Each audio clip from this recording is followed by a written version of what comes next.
I should ask you about, if only briefly, and partly because I've already asked Eddie Hearn about this, so it seems only fair. Panorama documentary that we saw probably about a month ago now, but I haven't spoken to you since it aired, on the involvement of Daniel Kinahan in boxing. Quite a lightweight documentary in my view, but nonetheless, it brought it to the fore, that subject, once again. What did you make of it? Presumably you've watched it. We're issuing proceedings against Panorama, so that's all I can say on it.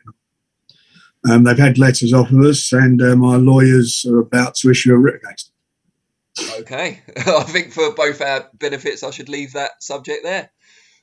One thing I do want to ask you about, and I know you've made some comments about Tommy Fury and Jake Paul. I saw your interview with Umar of IFL, which I found really interesting. I just want to get your take overall on some of these kind of curiosity type events in boxing, not just the YouTubers, but the exhibition fights we've seen recently, the crossover fights like boxers against MMA fighters. What do you make of it all? Well, they're freak shows, aren't they? That's what they are. We all know what they are. And as I said yesterday, or the day before, whenever I spoke to Umar, the bottom line is I take my hat off to anybody who gets in the ring. But do I think that Mike Tyson should be fighting Evander Holyfield again? No, I don't. It's very dangerous for guys at that age to be fighting. That's my view. Other people got entitled to their views. I'm entitled to mine. The YouTubers, look, what I've seen, when they won't win, the ones I've seen won't win a Southern Area title. They've not got the experience for it. They do their best. The one I've only ever seen one of these YouTube fights, and it was what it was. It was, it was two evenly matched guys who probably wouldn't get a license. Wouldn't win an ABA. Having said that, Jake Paul, or whatever his name is, called out. Did he call that Tommy Fury, or his critic? They called each other out, I think. Yeah. Right. What do I think of that? I think Tommy Fury will knock him completely spark out. I don't see any way that goes. Would I let Tommy? Would I get involved in let? Absolutely. It's going to be no risk to Tommy, but it doesn't mean that I think that I think any different. As I say, these guys at their level, they're doing what they do. Good luck to them. They're earning a lot of money. Good luck to them. My only prefix about it is that's not what I feel top boxing is, and I would hate people. And I think people got more sense to look at that and think, "Wow, this is boxing today." When you look at the real, the guys who've paid all their dues through the amateurs and work their way through to pros to fight for world titles, and then they get a fraction of the money. I suppose you scratch your head. But that's the age we live in with YouTubers and whatever. It's a bit like, any of these fights. They're like a freak show, and people buy into it.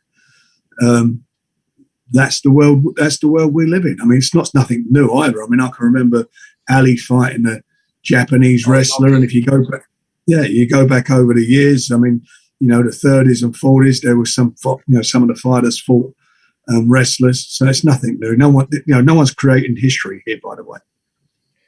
And something else I want to ask you about before I do, I just want to clarify it. You guys are currently in a long-term deal with BT, is that right? That's correct. You renewed quite recently, didn't you? I remember seeing. No, we're in a long-term deal at this moment. Yeah. So what I want to ask, it's kind of public knowledge now that Matchroom and Sky Sports are coming to the end of their current deal. There's negotiations ongoing about a renewal. But DAZN are now available in the UK. Clearly, they work with Matchroom outside the UK and Ireland already. What do you think they will do when the contract comes to an end? And what would you do if you were in their position? What, TV company or Matchroom? If you were in Matchroom's position. Well, you know what Matchroom do. They go where the money is, where the immediate money is. So, and then they can't serve two masters. That was always going to be obvious from the start.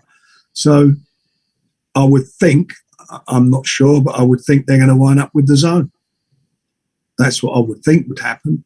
Then it'd be interesting to see how pay-per-view shows work and so forth. And what about? Sorry about that. No, that's all right.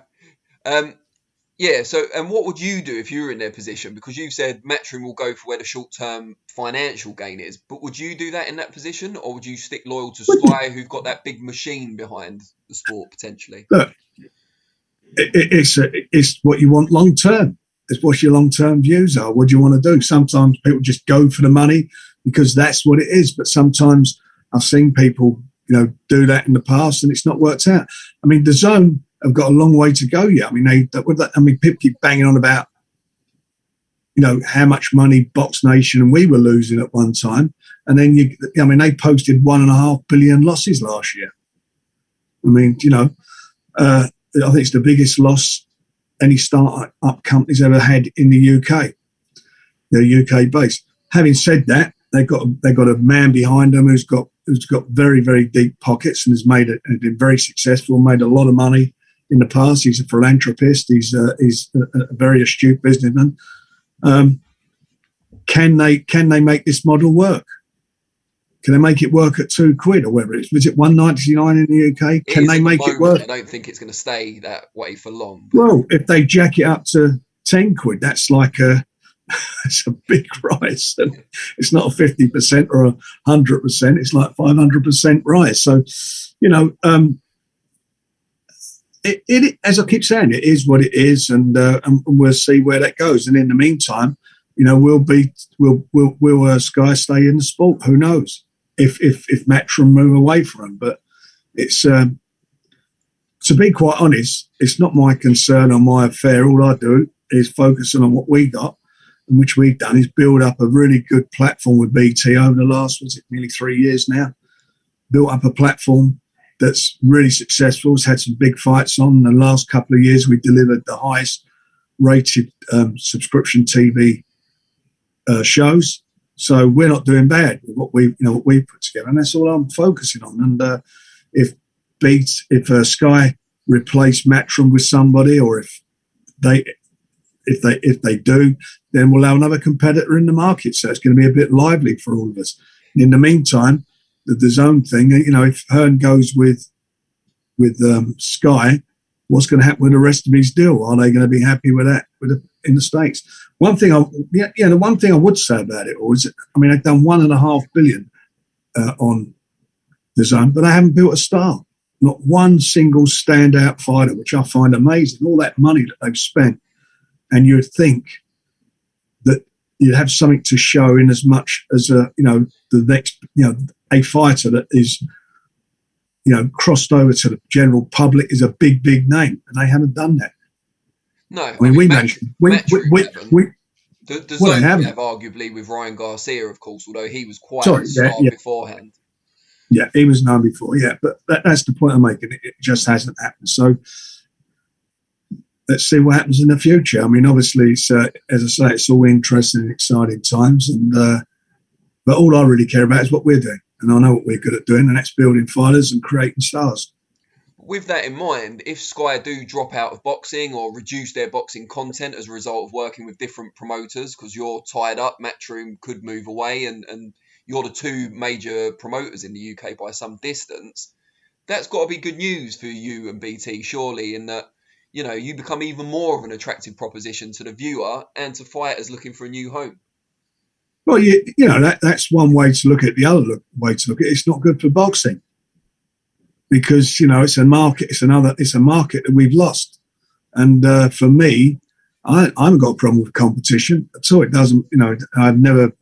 When I started out in boxing, that's what it was all about: trying to break down the dominant force. There weren't a load of TV channels. There weren't a lot of TV channels. There was just one TV channel showing boxing, and that's not good for the sport. So I just feel that, looking at our sport as it is, we need as many outlets as we can have to give, the competition's good, but also to give boxing a platform, get it into people's homes.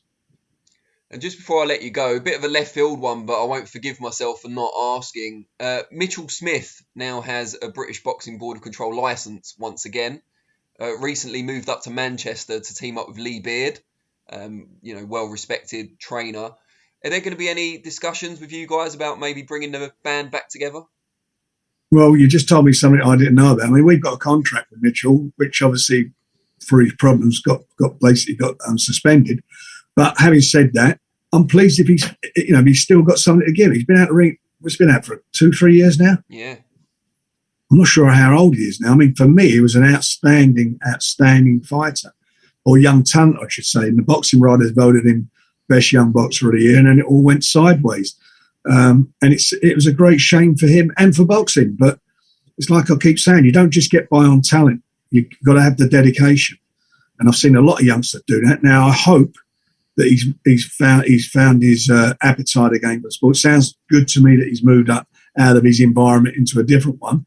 And please God that he can move forward and hopefully deliver on all what we thought he would be able to do in being an outstanding fighter. But we'll see. Well, he says he wants to fight at 10 stone 4 in April. So I'll leave that with you. Okay, well, no doubt we'll be in touch and we'll see what's what. Good stuff. Frank, it's always a pleasure, always an education as well. Good to see you looking well. Not that you didn't look well last time, but you just recovered from COVID. Now you look even better. You're back to your old self. Lovely. Thank you, Dan. You look after yourself, mate, and I'll see you soon.